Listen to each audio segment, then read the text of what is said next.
Claude has anti-anxiety. It's because I realized like there's nothing to be scared of anymore. I think I've spent my entire life being too scared to do literally anything. And then now that I have suddenly joined NIJISANJI, then it's like, okay, honestly, now nothing's really that scary anymore. I think that is the funniest part about it. NIJI has changed my perspective in a way that is literally like, damn. Really, it's just like, you know what? I fucked around and found out, and here I am now. So honestly, there's nothing to be afraid of anymore. Damn, he chill like that? What can I say?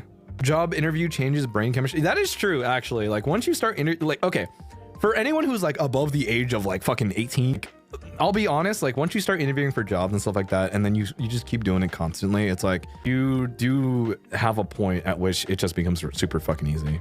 You know what I mean? There's a lot of different things. Like for me, it was like interviewing a lot for like research purposes, for job purposes, for all these different things. You know what I mean? Once you get into the flow of being able to talk about yourself and just like sell yourself in a way that is, you know, oh my God, we should hire you, it is infinitely easier for you to be a lot more confident with yourself and just like taking things like one step at a time. Sure, I still have like a lot of bouts with like imposter syndrome, and sometimes I feel like I still don't feel like I deserve to be here. But at the same time, it's a matter of now I'm in this position. I have to make the most of it, and I'm more than happy to really put in the work to do all these different things and be entertaining and try to build myself and grow as a person. So hey, you know, I'm still not someone who's perfect by any means. I'm still growing, and I'm still like, even if I'm not scared of a lot of different things, I still have to do my best to still overcome the things that are still in front of me.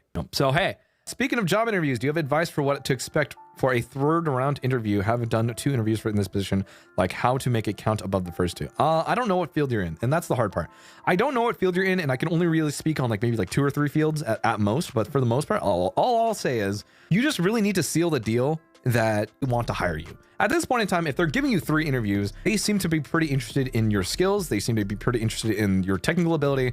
So what is the selling point for the 3rd interview at that point? It's quite literally just, you know, you have the ability to, we kind of like your personality. At the end of the day, what is the deciding factor of why we should hire you? Do you want to be here? Do you like the product that you're doing?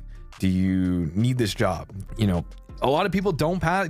Trust me when I say like 3 interviews is hard. You know what I mean? A lot of people don't make that point. You know what I mean?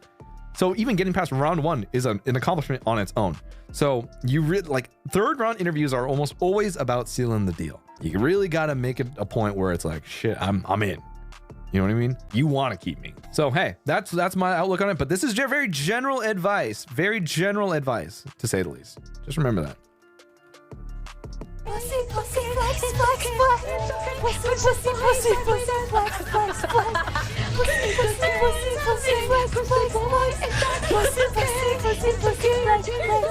Now, flex backwards and flex forward.